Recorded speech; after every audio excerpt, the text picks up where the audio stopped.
ఒక కాంగ్రెస్ కార్యకర్తలు నాయకులు ఆఫ్టర్ ఆల్ వీళ్ళు ఒక ఫోన్ చేసి బీఆర్ఎస్ పార్టీ కార్యకర్తల్ని నిర్బంధించమంటే నిర్బంధించుడేనా, అరెస్ట్ చేయమంటే అరెస్ట్ చేసుడేనా, కొట్టమంటే కొట్టుడే.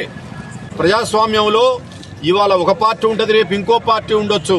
అంత మాత్రాన ఏ పార్టీ ఉంటే ఆ పార్టీ మిమ్మల్ని తాబేదారుల కింద మార్చుకుంటామంటే మీరు మారొద్దు. మేము గతంలో 10 ఏళ్లు పరిపాలన చేసినాం. మా జగదీష్ రెడ్డి గారు, మా మంత్రి గారు మిమ్మల్ని ఎప్పుడైనా అట్లా చూసిండ్రా? మీరు చట్టబద్ధంగా పోండి అన్నారు. ఎవరైనా పొరపాటు చేస్తే మీరు శిక్షించండి అని చెప్పన్నారు. చట్టపరమైన చర్యలు తీసుకోమండు. ఎప్పుడు కూడా అలాంటి అరాచకాన్ని ప్రోత్సహించలేదు.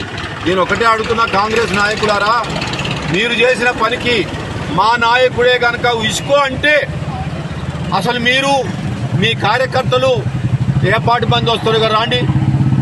మా జగదీష్ రెడ్డి గారు శాంతియుతంగా ఉండాలి, రాజకీయ హింసలకు ప్రేరేపించొద్దు, చట్ట ప్రకారంగా మనం వ్యవహారం చేసుకోవాలి, అనార్కిజం ఉండొద్దు అని చెప్పి మాకు జగదీష్ రెడ్డి గారు మాకు కార్యకర్తలకు ఒక శిక్షణ లాగా చెప్తున్నాడు.